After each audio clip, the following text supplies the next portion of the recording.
পবিত্র কোরআনে আকল শব্দটি এসেছে ৪৯ বারেরও বেশি। বলা হয়েছে আফালা তাকিলুন, তোমরা কি চিন্তা করবে না?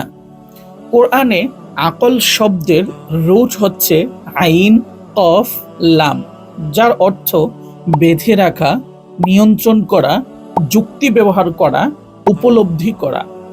আকল ইটস নট অ্যাবাউট আন্ডারস্ট্যান্ডিং, এটি এমন একটি মেধা যা সঠিক ভুল বুঝে, নিয়ন্ত্রণ করে এবং পরিণতির কথা ভাবে।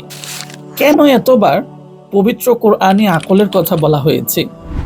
আমাদের ব্রেন প্রতিদিন ৬০ থেকে ৭০ হাজার চিন্তা তৈরি করে, কিন্তু সেগুলোর ৯৫% হয় অবচেতন এবং অভ্যাসগত চিন্তা, যেটাকে আমরা বলি সাবকনসিয়াস থিঙ্কিং। সচেতনভাবে চিন্তা করি মাত্র আমরা ৫%। অথচ ইসলামে আপনি যে কোনো আমল করতে যাবেন, আপনাকে আগে সচেতনভাবে চিন্তা করতে হবে, নিয়ত করতে হবে। আর আমরা যখন সচেতনভাবে কোনো একটা চিন্তা করি, তখন মস্তিষ্কের নিউরাল সংযোগ তৈরি হয়। মস্তিষ্কের নিউরাল সংযোগ যত বেশি তৈরি হয়, তত বেশি মস্তিষ্ক অ্যাক্টিভ থাকে, তত বেশি কোনো একটা কাজে ফোকাস করতে পারে।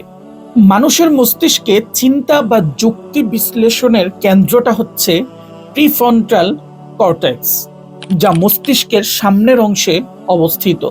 এই অংশ দিয়ে আমরা যুক্তি ব্যবহার করি, সিদ্ধান্ত নেই, ভালো মন্দ বেছে নেই। সায়েন্স বলে এই অংশটি মস্তিষ্কের এক্সিকিউটিভ ফাংশন নিয়ন্ত্রণ করে। উদাহরণস্বরূপ, আমরা যখন সচেতনভাবে চিন্তা করি, তখন আমাদের প্রিফ্রন্টাল কর্টেক্স অ্যাক্টিভ হয়। যখন এটা অ্যাক্টিভ হয়, তখন আমরা পারফেক্টলি কোনো একটা প্ল্যানিং করতে পারি, কোনো একটা কাজে গভীরভাবে আমরা ফোকাস করতে পারি, ইচ্ছা শক্তি আমরা প্রয়োগ করতে পারি, এবং আমাদের সামনে যখন কোনো একটা সমস্যা আসে, তখন আমরা সেটার সমাধান খুঁজে বের করতে পারি। কিন্তু অবচেতন মনে আমরা যখন নামাজ পড়ি, তখন খুশু আসে না। অবচেতন মনে আমরা যখন কোরআন পড়ি, তখন তার হৃদয় আমাদের প্রভাব ফেলে না।